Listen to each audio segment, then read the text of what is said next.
Los cielos se están abriendo, ángeles están bajando y los demonios están huyendo. No hay enfermedad, no hay cautividad. Donde está el Espíritu de Dios, ahí hay. Donde está el Espíritu de Dios hay libertad. Por eso necesitamos llenarnos del Espíritu Santo. Dijimos, el Espíritu Santo es una parte activa, no es la fuerza activa como dicen los testigos, sino es parte de la divinidad de Dios y es sumamente importante y necesario en nuestra vida. Pero decía, abrir los cielos, abrir los cielos. Ahí le voy hoy a dar 3 claves para abrir el año y para abrir los cielos. 3 prioridades que abren el año y abren el cielo. ¿Cómo abrimos el año? ¿Cómo iniciamos, verdad? Abriendo este año. Cada año trae metas, planes, expectativas. Pero ¿cómo abrimos este año? ¿Cómo iniciamos? ¿Cómo empiezas es como terminas? Dijimos. Entonces lo importante es aprender a empezar bien y seguir bien y mantenernos bien en ese camino. ¿Cómo se hace? Por medio del orden. Dios es un Dios de orden. Dios no aprueba el desorden, a Dios no le agrada. Dios no reina en medio del desorden. Vaya a ver cómo está su lugar de trabajo, cómo está su cocina, cómo está su alacena. Amén. ¿Cómo está tu vida espiritual? Siempre lo primero que Dios hace para empezar a gobernar una vida es poner orden. Orden. Lo vemos desde el Génesis. Dios es un Dios de orden. Lo primero determina el resto.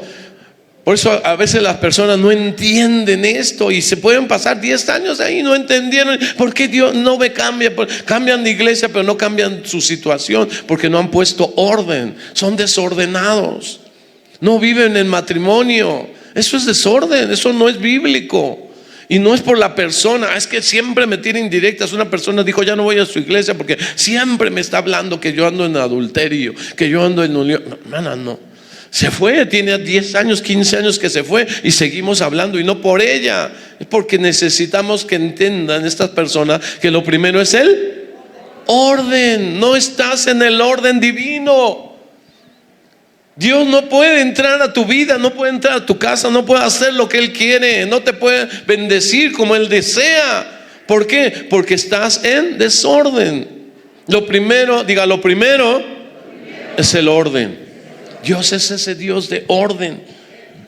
Aprender a vivir en orden. Lo vemos desde el Génesis, ¿verdad? Dios puso orden, empezó a ordenar, separar la luz de las tinieblas y acomodar las cosas. Lo primero determina el resto, lo primero define el orden y establece la bendición. ¿Cómo podemos vivir en el orden? Poniendo a Dios primero. ¿Quién va en primer lugar? Dios. Amarás a Dios sobre todas las cosas. Sobre todas las cosas, y al prójimo como a ti mismo. ¿Cómo puedo pedir a Dios que Él venga a mi casa y no quiero vivir como Él quiere? Entonces necesita poner orden. Señor, ven a mi vida, ven a mi casa, ven a mi familia, ven a mi negocio y pon orden. Eso es lo primero, el orden. Y le voy a decir entonces 3 prioridades. En este año lo primero es que tenemos que alinear son nuestras prioridades. Cuando Dios es desplazado del primer lugar, el resto del año se desordena. Ya Dios no está en el primer lugar y entonces todo se empieza a desacomodar. Cuando Dios es honrado primero, todo lo demás encuentra su lugar. Poner a Dios primero. ¿Qué pieza va primero del rompecabezas del 2026? Dios. Amén. Dios, eso es lo primero. Ahí Dios, el primer lugar lo tiene que tener Dios. Si primero es Dios, lo primero es de Dios, lo que sigue será de bendición. Amén. Diga conmigo, por el bien de todos, primero Dios. Por el bien de todos, primero los pobres. No. Ese es un eslogan político. Por el bien de todos, primero va Dios. Amén. Pregúntale a otro hermano, ¿quieres que te vaya bien? Pon a Dios en primer lugar. Pon a Dios en primer lugar. ¿Y cómo pongo a Dios en primer lugar? Le voy a decir estas 3 claves. Lo primero, la oración matutina. Dice Salmo 5:3. Oh Jehová, de mañana oirás mi voz. De mañana. De madrugada, decía el salmista David, te buscaré. De mañana me presentaré delante de ti y esperaré. Cuando la iglesia despierta antes que el sol. David y los salmistas y el mismo Jesús se levantaba de madrugada y lo primero que hacían en su día era ir a orar, a buscar de Dios. Lo primero que tenemos que hacer en el día y en el año es poner a Dios primero. ¿Y cómo lo pongo? Orando, buscando su rostro. Noche, pero lo que yo estoy diciendo es darle prioridad a la oración. Amén. Darle prioridad, darle tiempo a la oración. Darle más tiempo. Porque algunos dicen, no, es que yo sí oro. Bueno, dale más tiempo. Algunos no, empieza a tener un tiempo constante, una disciplina en la oración. Muchos cuando los ponemos a orar no saben.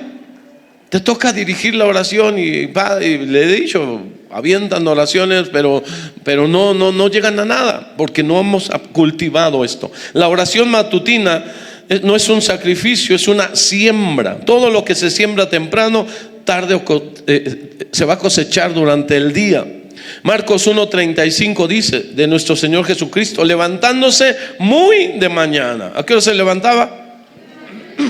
Siendo aún muy oscuro, muy de madrugada se levantaba. Siendo aún muy oscuro, muy de noche, antes de que saliera el sol.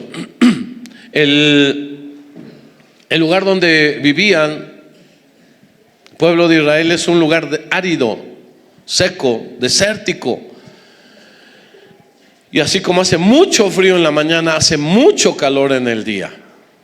Entonces, si ellos dejaban orar el mediodía, ya era muy pesado, ¿sí me explico? Entonces, cuando todavía estaban frescos, se hacía frío, pero buscaban de Dios. Si se salió de casa, se fue a un lugar desierto y allí oraba. Entonces el salmista lo entendió, Jesús lo practicaba, la iglesia primitiva lo vivía, tenían una vida constante de oración. ¿Por qué orar temprano? Porque lo primero consagra lo que sigue. Cuando tú te levantas y las primeras horas, los primeros minutos de ese día, a lo mejor no son 2 horas, 3 horas, pueden ser 10 minutos. Antes había un devocional que decía 7 minutos con Dios. Dice uno, 7 minutos, pues qué poquito, pero por lo menos ya eran 7 minutos. Y te decía, primer minuto haz esto, segundo minuto di esto. Podemos orar la oración de Padre Nuestro, podemos leer un versículo, podemos leer un salmo y empezar a orar, pero busquemos de Dios. Amén. Si lo primero que haces orar, es orar, Dios va a gobernar tu día. ¿Cuántos dicen amén? Si lo primero que haces es orar y buscar la dirección de Dios, Dios va a hacer. Dios va a obrar contigo. Tú no sabes qué va a pasar en ese día, pero Dios sí sabe lo que tiene preparado. Amén. Aún lo que el enemigo te tiene preparado, tú no lo sabes, pero Dios sí sabe. Y Él te puede alertar. Si lo primero que haces es preocuparte, la ansiedad, esa preocupación va a gobernar tu día. Tu vida vas a empezar ya enojado. Bájate a desayunar, ponte a desayunar, y ya estás enojado porque oíste malas noticias. Perdió el Cruz Azul, ¿cómo es posible? Ya está uno, ¿verdad? ¿Qué es lo que va a llenar tu vida? ¿Cómo lo vas a caracterizar? ¿Con cosas buenas, con buenas noticias o con malas noticias? Si lo primero que haces es revisar el teléfono, el mundo es el que va a gobernar tu día. Entonces tenemos que aprender a buscar a Dios. ¿Cuándo? Temprano. En el año temprano. Por eso estamos diciendo enero, tenemos que buscar de Dios. Tenemos que meternos más en la oración, aprender a tener tiempos de comunión con Dios. Hubo un tiempo entre 1980 y el año 2000 en que Corea era medalla de oro en la oración.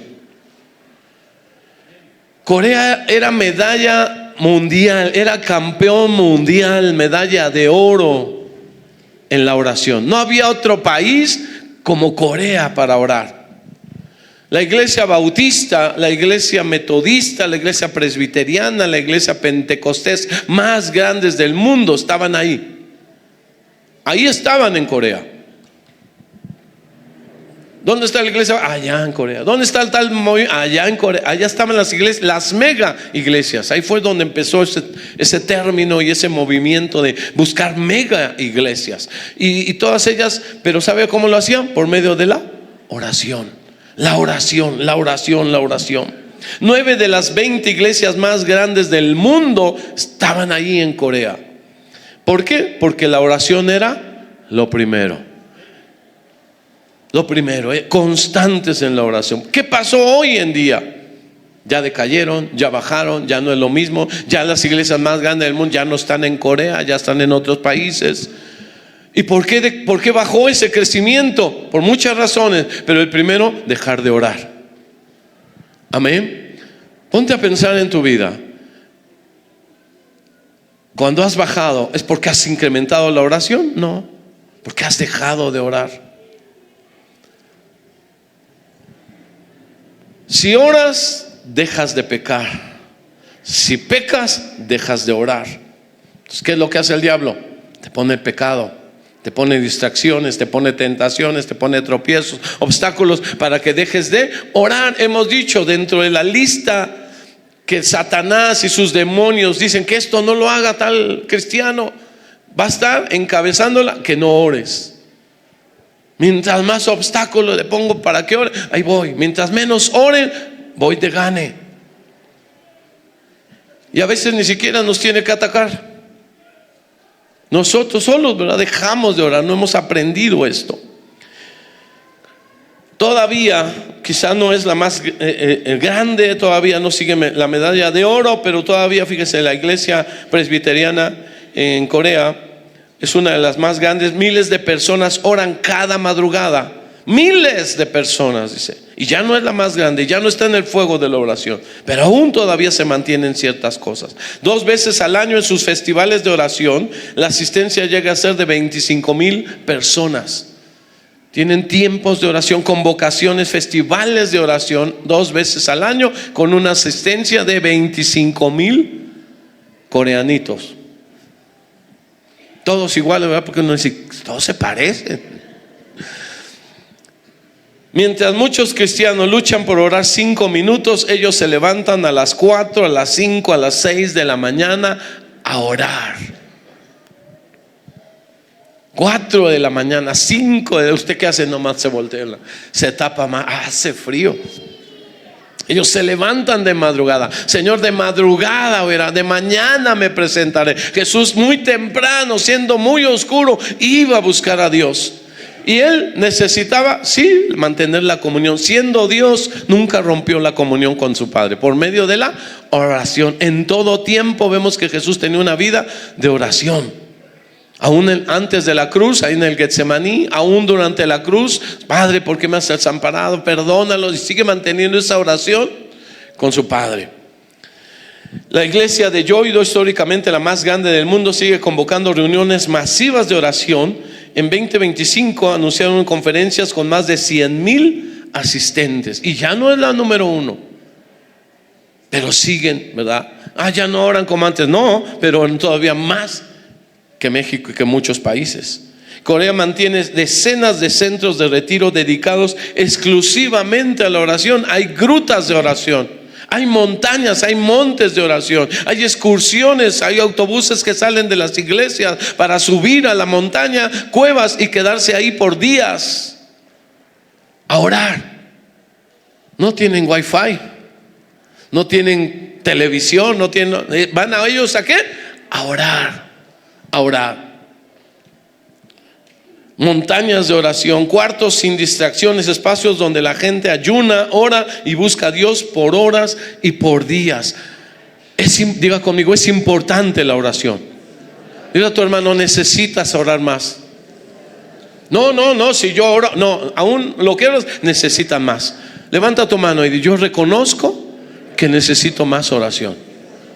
Cuando se le sale el indio, digo el viejo hombre, cuando se le sale la vieja naturaleza, ¿por qué? Porque no oró.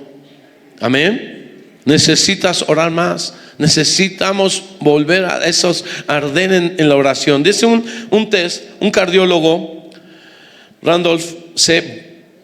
Bird, del Hospital General de San Francisco hizo un test, dividió 400 pacientes cardíacos al azar, dividió en dos grupos, 200 y 200. No les dijo a nadie cómo estaban organizados, ni los pacientes, ni los médicos, nadie sabía. Pero él le pidió a un grupo de cristianos que oraran por 200. Pero por el otro grupo nadie oró. ¿En qué grupo le hubiera gustado tener a su paciente enfermo? Los que oran. ¿Pero quién va a orar? Él le pidió específicamente, está la lista, y 200 van a orar. Pero no le dijo a los pacientes ni a los médicos. Y por 200 no oraron. ¿Qué pasó? Por el grupo por el cual se oró, desarrolló muchísimas menos complicaciones y murieron menos de ellos. Pocos son los que murieron por los que se estaba orando. Pero los otros, los que nada oraron, todos ellos murieron. Algunos dirían, bueno, es que de todos modos se murieron, o de todos modos la gente se va a morir. O no, hay gente que dice, Dios no necesita que ore. Estamos viendo cómo va el mundo, ya eso está profetizado, pues ya viene la bestia, ya viene Cristo, y ese es un pretexto para no orar y para no cambiar. La Biblia dice que tenemos que orar en todo tiempo, ¿o no? Velad y orad, dice la Biblia. Yo encuentro en la Biblia que gente intercesora logró cambiar el destino que estaba marcado. ¿Sí me explico? Dios iba a destruir Sodoma y Gomorra, pero por la intercesión de Abraham salvó a Lot y a su familia. Dios dice ahí, clama a mí y yo te responderé. Clama a mí. Y busqué un hombre que se pusiera en la brecha a favor de la tierra y no encontré a nadie, es lo que está diciendo. Entonces estamos viendo la situación, estamos viendo el país, cómo está, todo lo que se está moviendo en nuestros jóvenes. Ayer platicaba con alguien y vemos la juventud en las escuelas. Dice, ay, yo no quiero ver todo lo que se mueve ahí. Pero eso es parte de lo que está. Y muchos no lo sabemos, otros no lo sabemos, pero tenemos que orar. Sepamos o no sepamos, sabemos que la juventud también necesita avivamiento, necesita salvación, necesita muchas cosas. ¿Y cómo va a pasar si no oramos? Tenemos que orar. Moisés intercedió por el pueblo de Dios, por el pueblo, ¿verdad? Y Dios cambió su decisión, los liberó, los perdonó aun cuando los iba a destruir. Daniel oró por 21 días hasta que recibió la respuesta del Señor. Los intercesores son los que están forjando la historia de hoy. Los que oran son los que cambian, los que tienen en su mano el cambiar la historia. Si se humillare mi pueblo y se convirtieren de sus malos caminos y oraren y buscaren mi rostro, ¿qué dice después? Yo no haré nada. No. Yo iré desde los cielos, perdonaré sus pecados y sanaré su tierra. ¿No dice ahí? Es una promesa para aquel que busque, es una promesa para el que ora. Tu casa, tu familia necesita más oración. Tus hijos necesitan mucha oración. Tu esposo, ay Dios mío,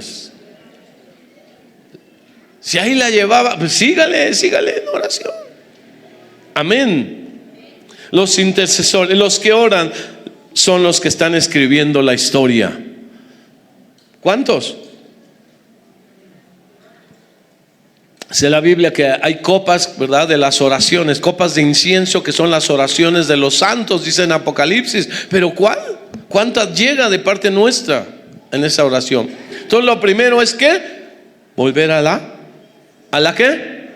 A la oración. Y yo sé que con esto muchos ya perdieron. Digo, pues esto es otro año como sea, ahí como salga. No, tenemos que empezar a entender que Dios quiere que nos ordenemos, y la oración es primero, es clave, es pieza fundamental en nuestra vida. Empezar a orar, a orar, a orar, a orar, a orar. No es tiempo perdido, es tiempo invertido.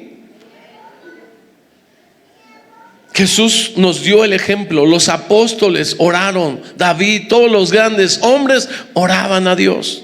Por eso fueron grandes. Me estoy explicando. Número 2, la palabra de Dios. Hechos 6, del 2 al 4. En Hechos 6 dice que había problemas, había situaciones difíciles, había crisis, había hasta rivalidades en la iglesia de Cristo. Eso era, cuando Cuando empieza el crecimiento también hay ataques. Cuando va a haber una bendición también hay ataques.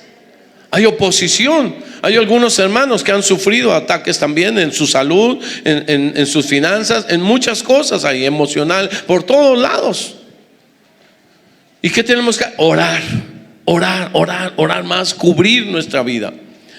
En la iglesia estaban pasando esto, ¿verdad?, entre los griegos y los hebreos. Cuando habla de griegos no quiere decir que eran de la nacionalidad griega.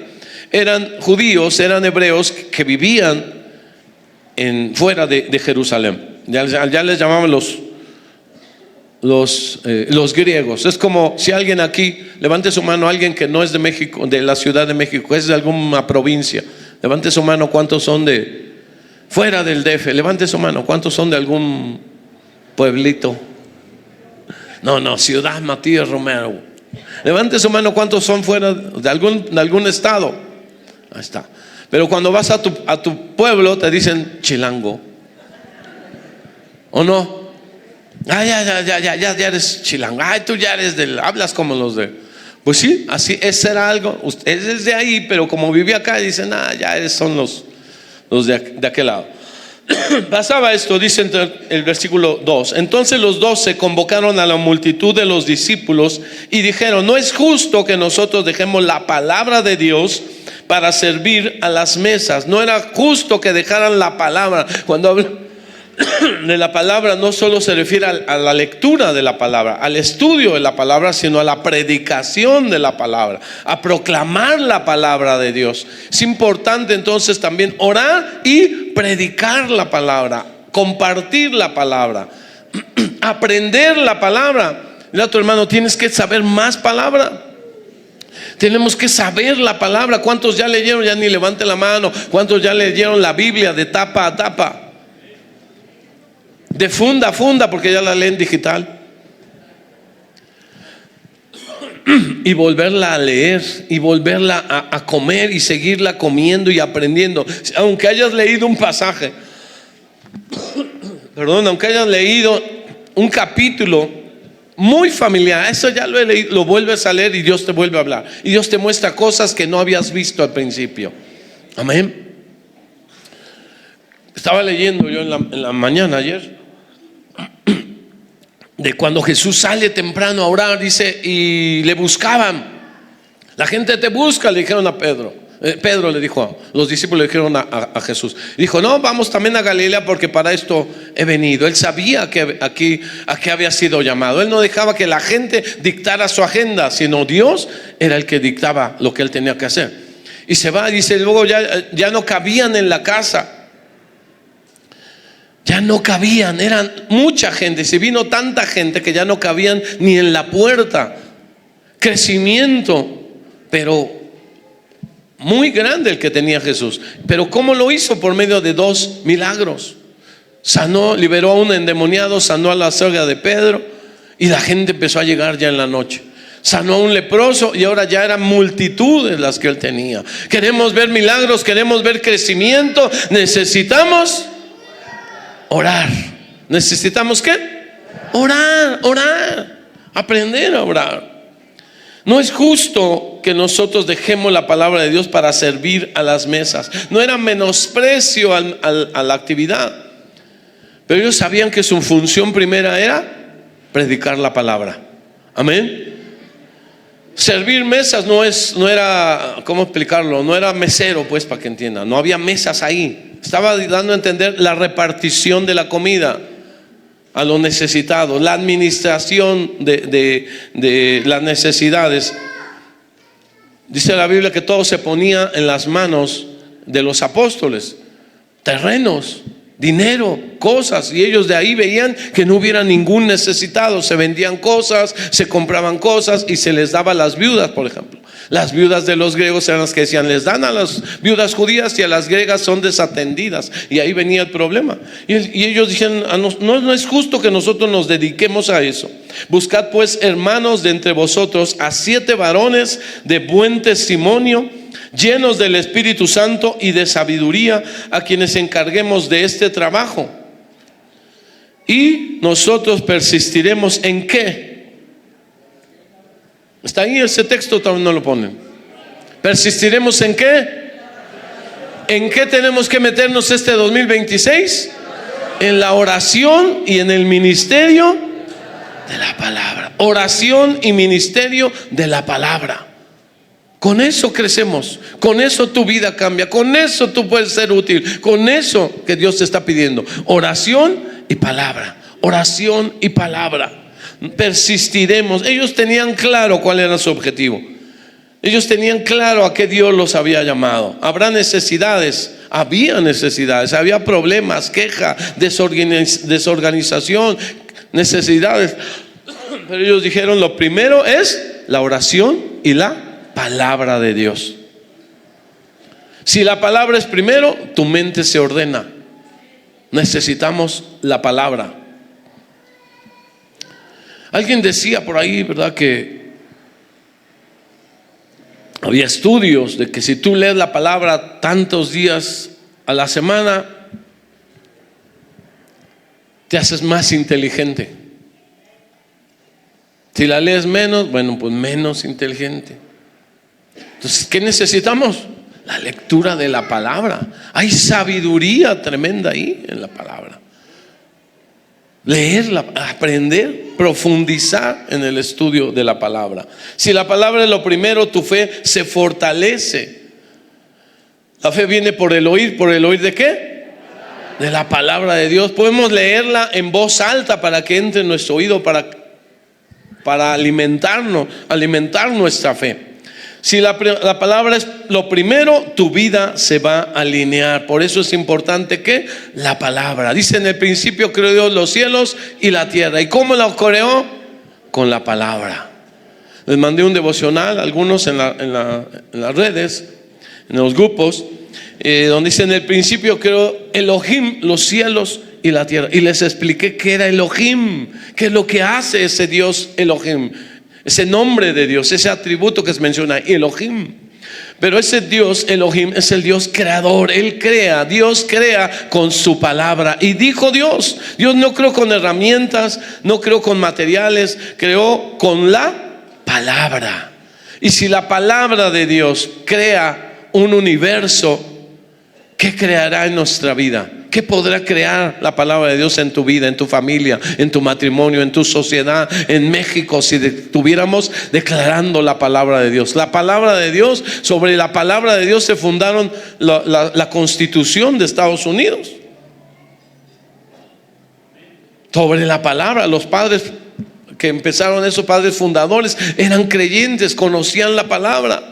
Pero se ha ido sacando, se ha prohibido la lectura de la palabra en las escuelas, y ha visto la caída y la decadencia de la moral en las sociedades. ¿En México se estudia la palabra?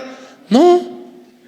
Pero vean los libros de texto, ¿de qué van a hablar? De ideologías y de cosas contrarias a la palabra de Dios. ¿Y quién les tiene que enseñar la palabra?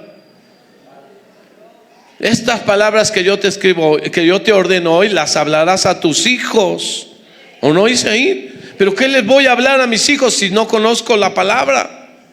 Tenemos que saber la palabra, memorizar la palabra, que ellos sepan la palabra. Dios creó y dijo Elohim, y fue. Cuando Elohim habla, la realidad obedece. Este año su palabra tiene que ser dirección para tu vida. Te va a sostener, va a ser luz, va a ser fuerza, va a traer avance. Si tú estás en la palabra, Dios respalda al cristiano. No, Dios respalda al hijo que vive en la palabra. Amén. Dios no tiene por qué respaldarte a ti ni a mí. Dios respalda su palabra. Dios nos respalda a ti y a mí cuando caminamos en la palabra. Nada más. Ay, porque yo soy cristiano y voy a la iglesia MCD, Dios me va a bendecir, no más nada me va a pasar. No. ¿Dónde dice eso? Lo dice ahí, que Dios respalda su palabra. Si ese cristiano, sea de la iglesia que sea, o viva, ¿verdad?, en esta iglesia o en otro país, pero camina en la palabra, Dios lo protege, Dios lo bendice. Dios respalda al cristiano cuando está en su palabra. Pero dejamos la palabra y vivimos como nosotros queremos, o dejamos la palabra para el domingo en la iglesia nada más, y fuera hacemos lo que queremos. No está, ¿verdad?, en orden nuestra vida. La oración entonces es importante. La oración enciende el fuego, pero la palabra nos da dirección. La palabra es ese espejo en donde tú te ves.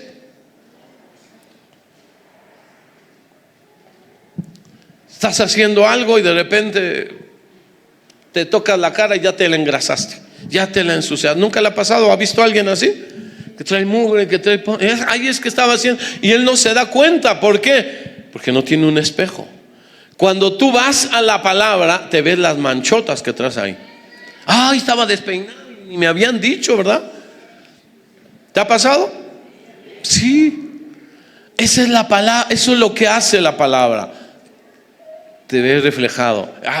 No hagas esto, no hagas lo otro. Y de repente te dice: ¿y tú?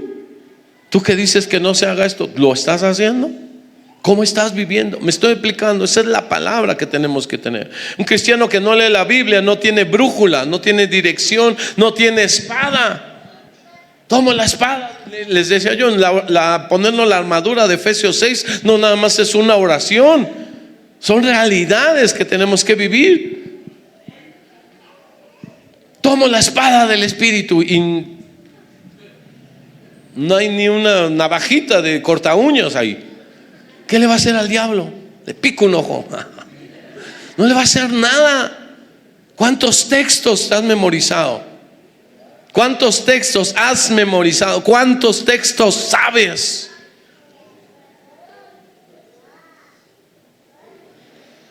La lectura, amar la palabra.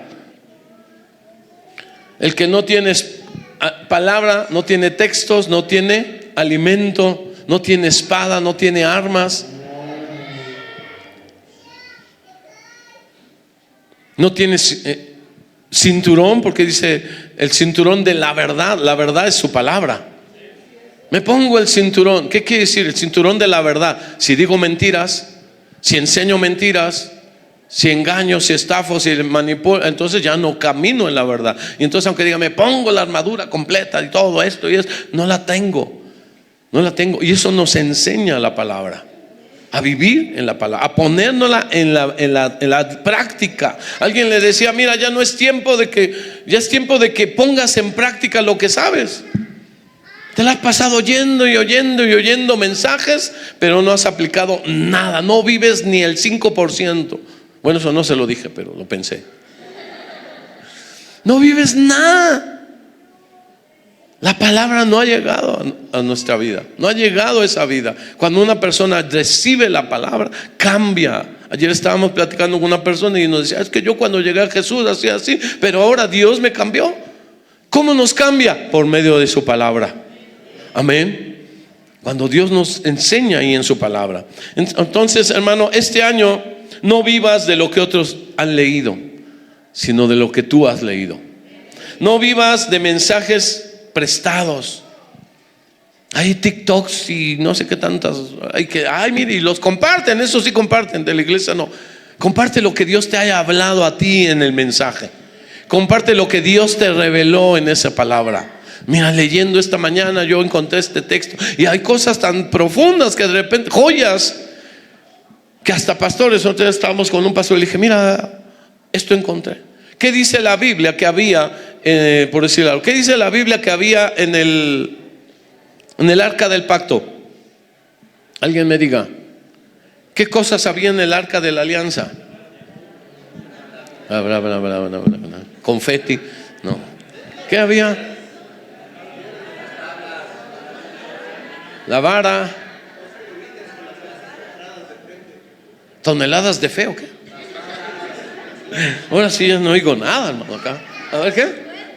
2 querubines con las alas encontradas. No, pero yo dije adentro. Esto está afuera. Era 2 querubines. ¿Qué había? Las tablas de la ley, maná y la vara. Bueno, pues los reto a que encuentre donde dice que no había eso.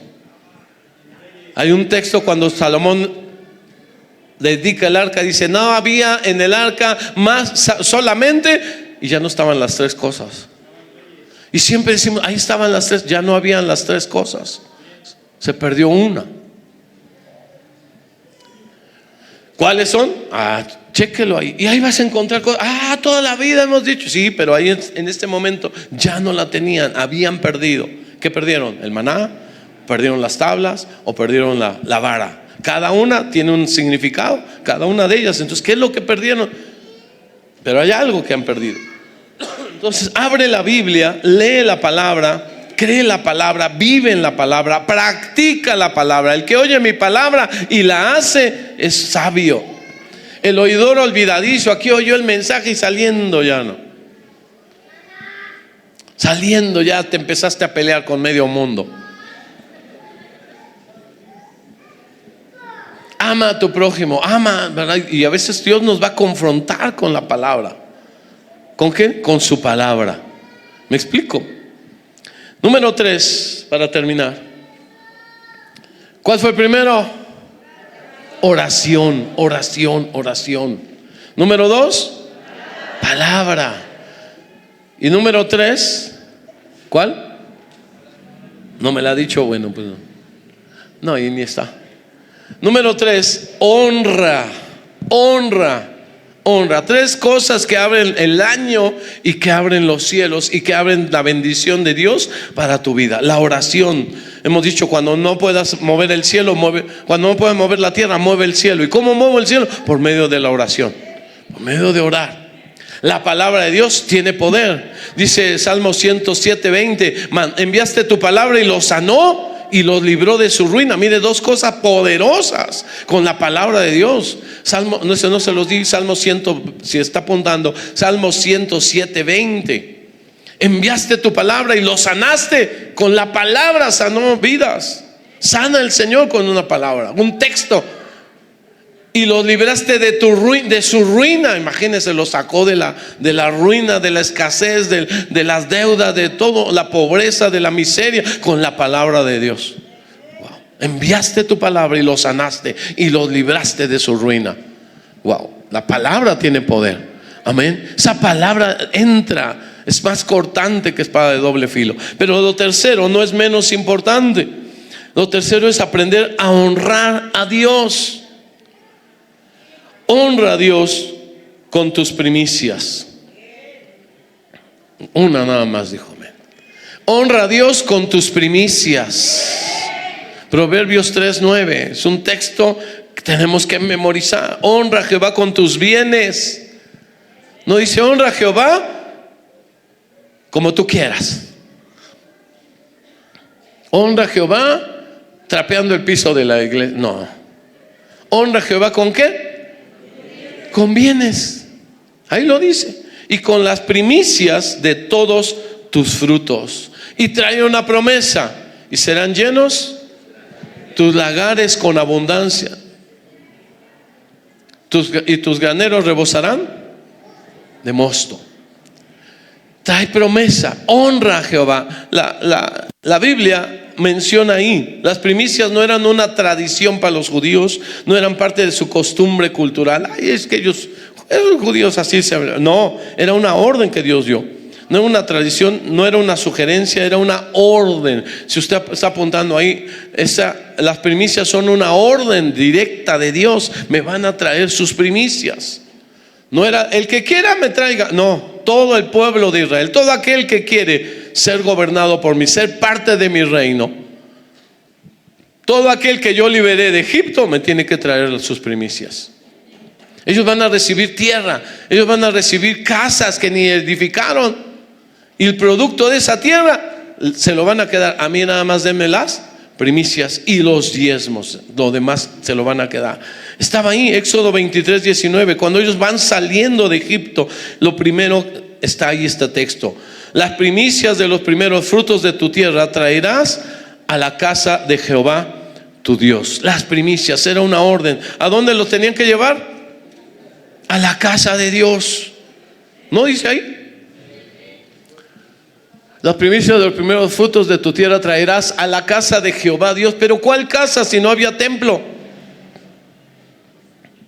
Ahí no había templos y no había un templo, ¿verdad?, más cercano a cada tribu. No, había un tabernáculo, pero aún en ese tabernáculo, ahí tenían que llevar sus primicias. Hoy tenemos una casa, este lugar, para traer nuestras primicias. No tenían que llevarlas a otro lado, no tenían que hacer con ellas lo que ellos quisieran. Bueno, ya separé mi primicia, pero voy a comprar roscas de Reyes y le voy a regalar a todo el mundo. No.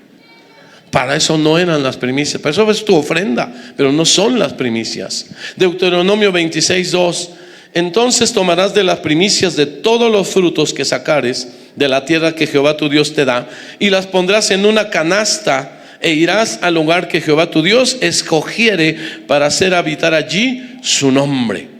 Tomarás las primicias de todos los frutos, de todos los frutos. Deuteronomio 26:10: y ahora he aquí, he traído las primicias del fruto de la tierra que me diste, oh Jehová. Eso tenían que declarar: he aquí, aquí están las primicias, aquí está lo que me diste. Y lo dejarás delante de Jehová tu Dios, y adorarás delante de Jehová tu Dios. Cada uno tomaba sus primicias y las traía a la casa de Dios. No había un día en particular. ¿Sí me explico? ¿Qué día va a ser el día de primicias? La próxima semana, 18 de enero. Estamos marcando un día. Si alguien no viene, dice, ahora hasta el otro año. No puede dar el 20. No, ya no creo. Sí, queda 25 de enero. O el 2. ¿Sí me explico? Pero nosotros estamos queriendo hacer una fiesta. Yo he visto a algunos que dicen, todo el mes de enero es primicia. Lo puede traer el tal y tal, tal. Cualquiera de los 4 días domingos del mes. Pero ya no hay una fiesta especial. Ya no hay un día especial para celebrarlo. ¿Me estoy explicando? Entonces nosotros lo que tratamos de hacer es una celebración ese día. Prepararnos para entregar esa primicia a Dios. A lo mejor usted dice, es que yo todavía ni cobro. Bueno, pueden venir una semana, algunos ya pasaron una semana, 2 semanas, va a venir la primer quincena. Algunos quizás hasta desde diciembre dicen, yo lo aparto. Eso es así, es algo simbólico, no es literal, porque dice de los frutos y usted no cobra con fruto, ¿verdad? Me dieron 3 kilos de guayaba y 4 de limones en mi trabajo. No, pues no. Ahí sí, porque eso era lo que ellos ganaban, eso era de lo que se sostenían, del producto de la tierra. Acá nosotros separamos una parte, una cantidad. Hay lugares donde le dicen, da toda tu mes, toda tu semana o toda tu quincena, toda. No sé si alguno lo haya hecho así. No le decimos una cantidad, es eso que Dios te lo marque a ti. Amén, que Dios te diga, da esto. Y a veces empieza la gente y dice, pues voy a dar 2 días o voy a dar 3 días, pero va a ir, ¿verdad? Va a ir creciendo en su fe, va a ir recibiendo la bendición de Dios. No lo haga como negocio, pues yo voy a dar 2 días y que me den 20 días de regreso en el año. No, Dios lo va a hacer si aprendemos a honrar. Pero tenemos que aprender eso. Primero, que es una orden. Las primicias eran una orden. Amén. Levante su mano todos, diga, es una orden, no es opción.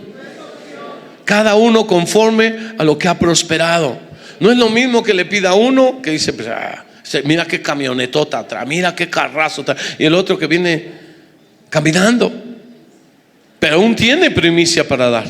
¿Me estoy explicando? No puedo decir, el que tiene nada más es para los ricos que den. No, esto es para todo el pueblo de Dios. Para todo el pueblo de Dios. Las primicias eran una muestra de fe. Señor, te doy lo primero porque confío en que lo que sigue tú lo vas a bendecir. Yo no sé cómo me va a venir en el año, pero yo primero quiero honrarte. Lo primero es darte a ti, porque sé que si te honro a ti, Señor, todo me va a suplir, todo va a depender de ti. Yo confío en tu provisión. Amén. ¿Cuánto le creen a Dios? No esperaban ver toda la cosecha para separarla. Lo primero. O sea, no estaba toda madura y dijo, porque sería diezmo. Todavía no estaba toda la cosecha lista. Eran los primeros frutos. Esos son para Dios. Confiando en que iba a venir. No esperaban ver si sobraba.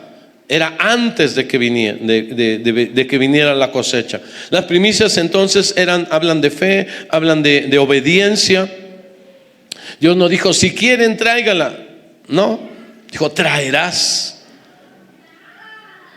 Las primicias hablan de gratitud. Salmo 116. No encontré mejor texto, hermano. Es un texto, un salmo hermoso para leer, para entender, para disfrutarlo. Salmo 116, verso 1. Las primicias eran un acto de amor y de gratitud. De amor y de gratitud. Diga, amor y gratitud. ¿Se puede dar sin amor? Sí. Por compromiso, por quedar bien, por legalismo, por religiosidad, por lo que usted quiera. Pero no se puede amar sin dar. El que ama da. Amén. Cuando usted estaba enamorada o enamorado, da. Cuando ya se le acabó el amor, ahora escatima. ¿Y por qué le voy a dar? Y no, y a mí me costó, porque ya no ama. Pero el amor da. Amén. El amor da, el amor da. De tal manera amó Dios al mundo, ¿qué? Que no dio nada. Nada más lo amo. Le dijo, ay, cómo los amo mis pequeñitos. Y ahí que se mueran. No, hizo algo. Él nos dio al Hijo. Y el Hijo nos dio la vida eterna, la vida celestial allá con Él, la salvación de nuestra alma. El amor da. No le pedimos a Dios que Él nos diera. Él nos dio porque nos ama. Amén. Dice el Salmo 116. Si ya lo pusieron, estaba haciendo tiempo. ¿Ya? ¿Qué dice ahí la primera frase? Otra vez como si fuera verdad. 35,000 veces para que amara. Dígalo otra vez, amo a Jehová. Otra vez. Otra vez. Ahora voltea a ver a tu hermano y díselo como si lo creyeras. Pero díselo, amo a Jehová. ¿Y se la creyó, hermano, usted? Al que le dijo al otro, ¿usted lo ve como que sí ama a Jehová? ¿Como que sí ama a Dios? Amo a Jehová. El título no puede ser mejor para una canción. Amo al Señor, amo a Dios. Recuerde que los salmos eran canciones. Este hombre compuso una canción que decía, amo a Dios. Wow. Desde ahí nos debe de captar. Este hombre no hizo, ¿verdad? No empezó a hacer una canción aquí. Voy a hacer un corrido tumbado y que no. Voy a hacer una cumbia así bien sabroso. No. Él lo sacó ¿de dónde? De su corazón. Amo al Señor, amo a Dios. Nadie expresa ese corazón, ese amor como este salmista. Se lo voy a mencionar. Amo al Señor. Salmo comienza con esa frase. Qué título hermoso para una canción. No dice, amo sus bendiciones. No. Amo sus cuidados. No. Amo sus milagros. No. ¿Qué dice? Amo a Dios. Amo al Señor. Amo a Jehová, pues ha oído la voz de mis súplicas. Antes de hablar de votos, antes de hablar de ofrendas, antes de hablar de compromisos, lo primero que habla el salmista es de amor. Cuánto ama a Dios. Hablar de ofrendas, de diezmos, de primicias engaña, enoja a algunos que no tienen amor a Dios. Esos son los que se van a enojar. Son los que se retuercen como tlaconete con sal. Ay, ¿por qué hablan de dinero? Si Dios no quiere dinero. ¿Ah? Pero el que ama a Dios dice, wow, ¿cómo no darle a Dios? Va a ver cómo dice este. Lo primero habla de amor. Las primicias no nacen de la obligación, nacen del amor y de la gratitud a Dios. Amo a Jehová, por eso doy. Amo a Jehová, por eso le honro. Amo a Jehová, por eso le sirvo. Amo a Jehová, por eso le danzo, le canto, le remolineo. Amo a Jehová, por eso no me he apartado de sus caminos, porque ¿a dónde iré si solo Él tiene palabras de vida? Las primicias no son un acto de economía, sino un acto de expresión y de gratitud, un acto de amor. Amor. El salmista demuestra su amor. Amo a Jehová. Todos lo elegimos varias veces. Otra vez diga, amo a Jehová. Todas las mañanas, repita los 10 cada mañana. Amo a Jehová, amo a Jehová, amo a Jehová. Después diga, amo a mi esposa, amo a mi esposa, amo a mi esposa, amo a mi esposo. Diga, amo a mi esposo. No se oyó nada, a ver. Que se oiga, a ver. Hombre, ¿le gustaría que su esposa dijera, amo a mi esposo? A ver, ya ven, miren los hombres, están así como Como perrito que les quieren un hueso, échame. Diga, amo a mi esposo. Ya está ahí. No diga, aunque esté panzón, aunque esté gordo, aunque esté enojón, aunque no se lo... No, ya eso ya es añadido. Nada más, amo. El salmista dice, amo a Dios. ¿Cuántos aman a Dios? Levante su mano. ¿Cómo lo demuestra? El salmista sabe, ahorita le voy a decir, sabe por qué ama a Dios. ¿Por qué amo a Dios? Nos da 5 motivos, se lo voy a decir rápido. Amo al Señor y sé por qué lo amo. Wow. Hace 2500 años un hombre nos dice cosas que muchos de aquí no sabemos. ¿Por qué amo a Dios? Él lo explica. Número 1, amo a Dios pues ha oído mi voz y mis súplicas, porque ha inclinado a mí su oído, ha escuchado mi oración. Dice, por tanto le invocaré todos mis días. Ha oído nuestras oraciones. Amo al Señor porque Él oye cuando le pido, cuando le clamo, cuando le busco. Él oye mis oraciones. Él oye mis oraciones, ¿verdad? De adoración, pero también de súplica, también de humildad, de reconocimiento, de humillación. Él oye mi oración. Dice, Él inclina a mí su oído. ¿Entiende qué es eso?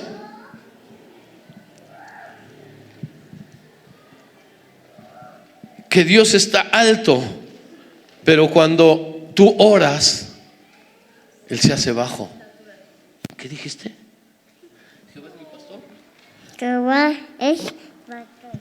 ¿Y nada? ¿Qué? Ya. Salmo 23:1. Salmo 23:1. Dale un aplauso aquí. Sí te salió, chaparrón.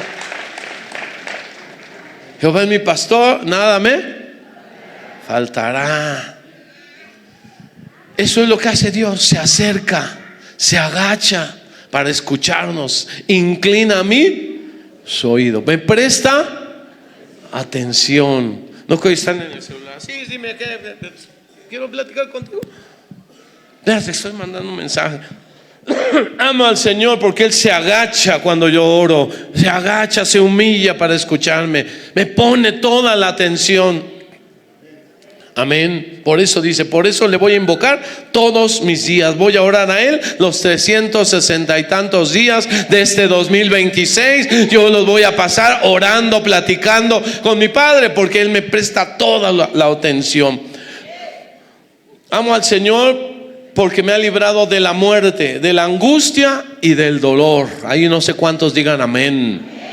¿Cuántos saben que ya tenían que haber entregado los tenis, que ya tenían que haber partido de aquí y están acá por la misericordia de Dios? Por la misericordia de Dios el Señor nos ha librado de la enfermedad, de la muerte, de accidentes, y seguimos vivos gracias a Dios. Dice, ¿cómo no le voy a amar si Él es el que me ha sostenido acá? 3, 4 y 8, versículos 3, 4 y 8 dice, me rodearon ligaduras de muerte. La situación que él vivió. Amo al Señor porque cuando vinieron ligaduras de muerte, me encontraron las angustias del Seol. Angustia y dolor había yo hallado. Entonces invoqué el nombre de Jehová diciendo, oh Jehová, libra ahora mi alma, pues tú has librado mi alma de la muerte, mis ojos de lágrimas y mis pies de resbalar. Cuando tuve un accidente, nada más dije, oh Jehová, Padre, y Dios de inmediatamente metió su mano y me libró. En la angustia, en la enfermedad, en el dolor, Dios ha sido bueno. Dale un aplauso al Señor en esta hora. Cuando no estabas en peligro y cuando no había salida, Dios te ayudó. ¿Cómo no amarle si Él es el que nos ha cuidado de nosotros? Cuando no había salida, Él abrió camino. Cuando la muerte rodeaba al salmista, dice, Dios me rescató. ¿Sabe que este salmo, todo lo que le voy a decir de este salmo, es parte de los salmos que se leían en la Pascua? Del salmo 116 al 118 era lectura o canción, más que lectura, era cantos que tenían que cantar. Entonces, ¿qué quiero decirle? Jesús cantó ese salmo antes de morir, antes de ir a la cruz. ¿Cómo eso habrá ministrado el corazón de Jesús? Tú me librarás de las ligaduras de muerte, el Seol, de angustia, el dolor, ¿verdad? Invocaré al Señor y Él librará mi alma de la muerte, sabiendo, ¿verdad?, que esa muerte no lo iba a poder detener, sabiendo que esa muerte iba a ser temporal, porque nosotros somos de luz y somos de Cristo. Dice una persona, un hombre que ya se me olvidó, tenía un nombre raro, que él cuando le preguntaban, ya casi en las últimas, ya estaba en la cama, próximo a morir, a partir, pero era cristiano con una fe inquebrantable. Le decía, fulanito, ¿cómo estás? Él, ¿sabe qué decía? Casi bien. ¿Cómo estás? Casi bien. ¿Cómo estaba? Casi bien. Porque sabiendo que después de esto iba a estar totalmente bien. Imagínense la fe de ese hombre todavía.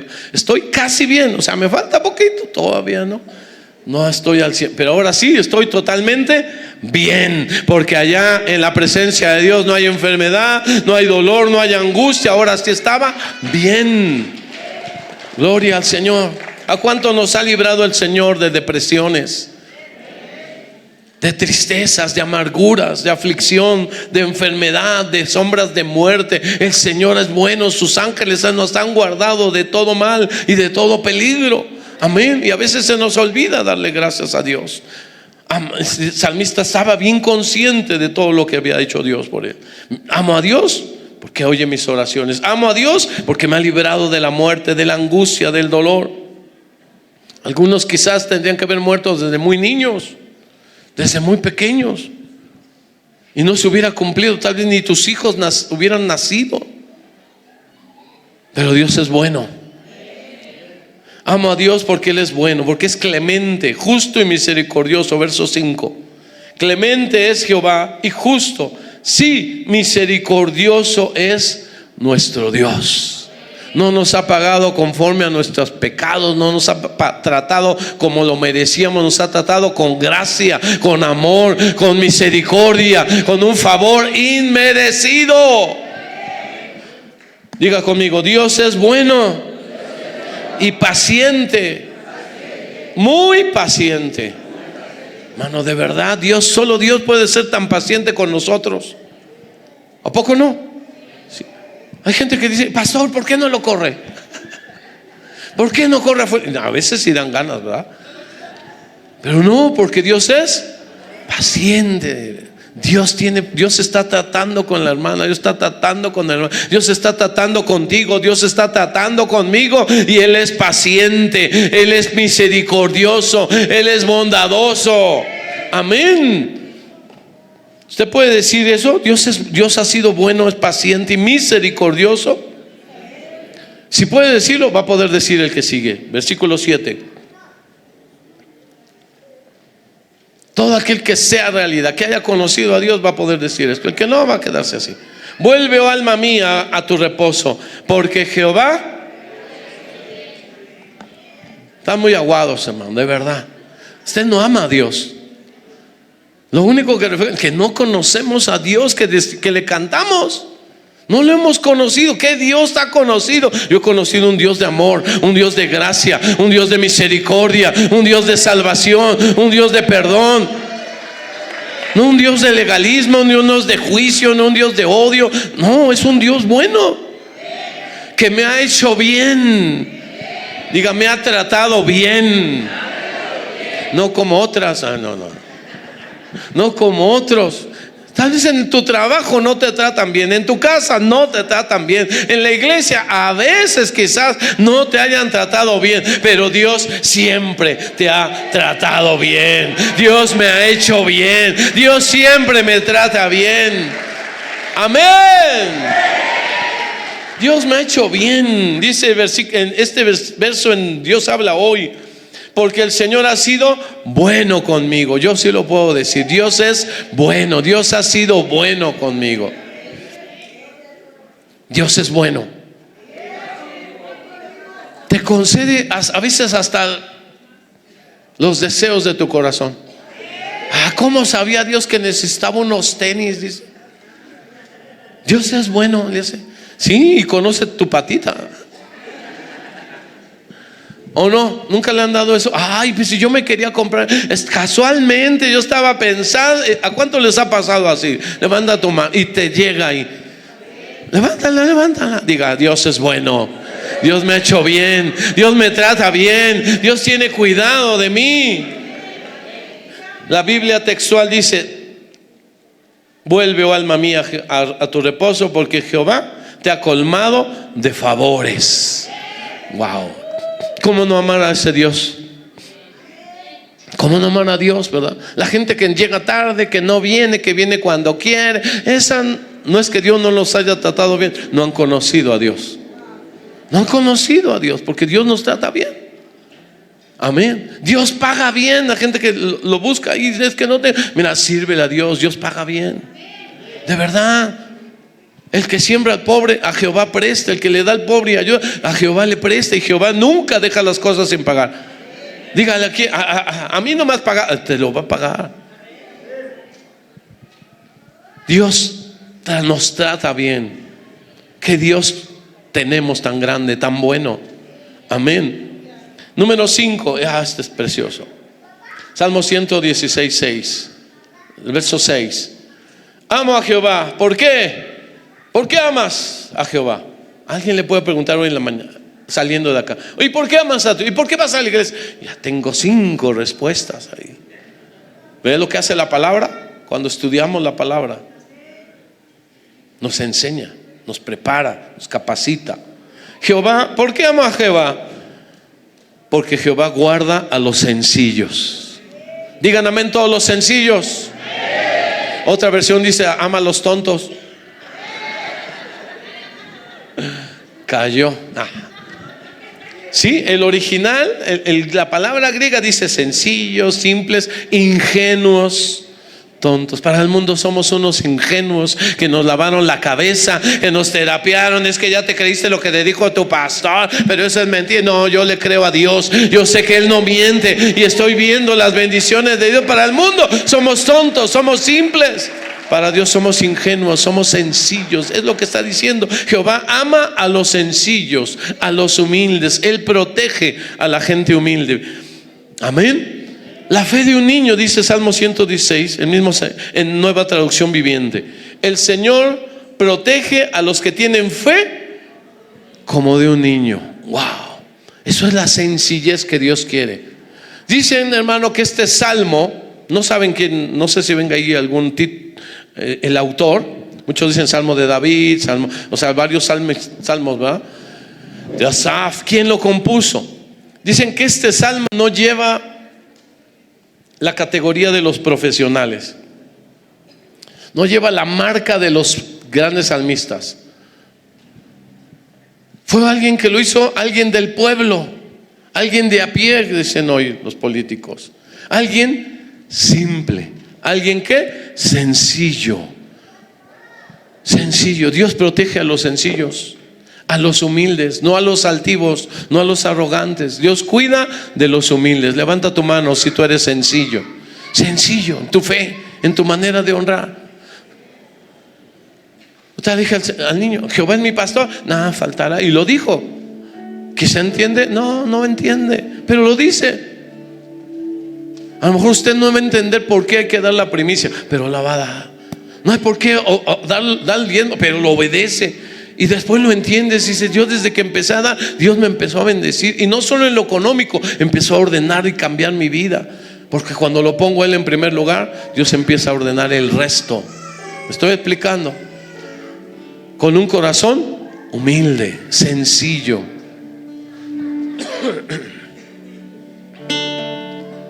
Si toda tu sencillez, su gratitud, este salmista revela un corazón sencillo, pero agradecido. Versículo 12. Él ya dijo: porque ama a Dios. ¿Ahora qué hago? Pues lo amo y ahí me quedo. No. Versículo 12. Versículo 12, ¿ya lo tienen? Léalo conmigo. Después de decir Dios ha hecho esto, Dios me ha cuidado, Dios ha tenido misericordia, es paciente. He caído una y otra vez y Él me vuelve a levantar. He estado enfermo, pero Él me ha sostenido. Me he sentido solo, pero nunca he estado solo, porque Dios ha estado conmigo. Y todos los beneficios. Dice ahora, ¿qué haré? Otra vez, diga, ¿qué haré? El corazón agradecido dice, ¿qué haré para pagar tanto favor? ¿Qué haré para pagar todos sus beneficios para conmigo? ¿Cómo puedo pagarle todas sus bondades? Del 12 al 14 nos menciona cómo podemos hacerlo. No es una pregunta de deuda. Ay, ahora ¿cuánto le debo, Señor? No. ¿Qué hago para mostrar mi gratitud? Para dar ese reconocimiento a todo lo que inmerecidamente he recibido de Dios. ¿Has recibido una familia? ¿Has recibido una esposa, un esposo, unos hijos, una casa donde vivir, comida, techo? Mucho que agradecerle a Dios. ¿Qué hago ahora? Dios no quiere nada, yo no. El corazón agradecido dice, ¿qué hago ahora para honrarlo? Y nos menciona del 12 al 14 tres cosas. ¿Qué pagaré a Jehová por todos sus beneficios para conmigo? Tomaré la copa de la salvación, invocaré el nombre de Jehová, o sea, recibiré su salvación. Número 2, voy a orar, voy a hablar con Dios, voy a predicar, ocuparme de la palabra de Dios, invocaré el nombre de Jehová.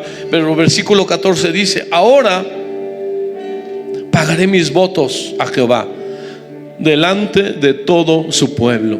Pagaré mis votos. En otras palabras está diciendo, lo que prometí lo cumpliré, lo que ofrecí lo voy a entregar.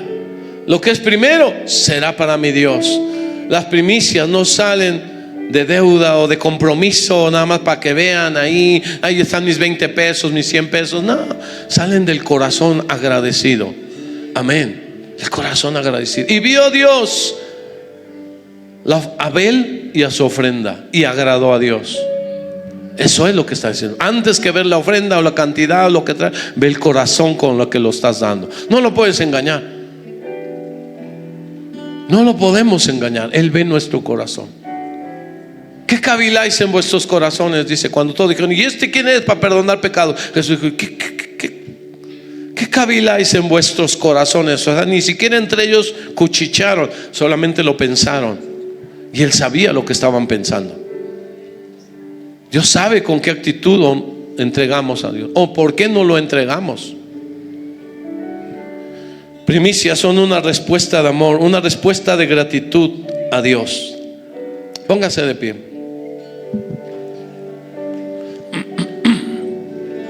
Hoy es la preparación de nuestro corazón para entregarle a Dios, para poder ofrecer algo que Él reciba. Porque el gran peligro en la antigüedad era no era entregarle o no entregarle, era entregarle y que fuera grato. No sé si me expliqué. El riesgo de alguien que traía la ofrenda, como Abel o Caín, no era si doy o no doy, sino si doy y es agradable. Hubo ofrendas que Dios no recibió, así como la de Caín, que hubo otras que no lo recibió, y hubo otras que le agradaron. Entonces nuestra preocupación, por decirlo así, debe de ser honrar a Dios, que mi ofrenda sea agradable. Sean gratos, dice el salmista, sean gratos los dichos de mi boca y la meditación de mi corazón. Los dichos, lo que yo hablo, aun cuando alabo, aun cuando canto, aun cuando oro, que sea agradable a Dios. Porque podemos hablar cosas que no son agradables. Podemos dar a Dios cosas que a lo mejor no son agradables. Cierra tus ojos ahí y pídele a Dios que prepare tu corazón. Cierra tus ojos, dile: Señor, amo a Jehová. No me había dado cuenta, Señor, cuántos beneficios innumerables he recibido. No hay pago, no hay cantidad que pueda pagarlo. ¿Cómo podré pagar tanto? No hay manera. Pero un acto de amor, de gratitud, de honra, Señor, es venir y entregarte a ti lo que a ti te corresponde. Hoy prepara nuestro corazón para poder entregar una ofrenda de olor grato. Para entregar, Señor, una primicia y un diezmo, Señor, que te honre, que te glorifique. No adoramos al dinero, te adoramos a ti sobre todas las cosas. El dinero es lo menos importante, Padre. El más importante eres tú. Haznos ser una persona agradecida, Señor. La entrega de la próxima semana, pero hoy la decisión se toma hoy. Dile a Dios hoy. Deja que Dios te diga y te ponga en tu corazón. Quizás tú pensabas no dar o pensabas dar una cantidad. Hoy pregúntale a Dios, pregúntale a tu corazón, porque Dios está tocando ese corazón. Las primicias no comienzan en tu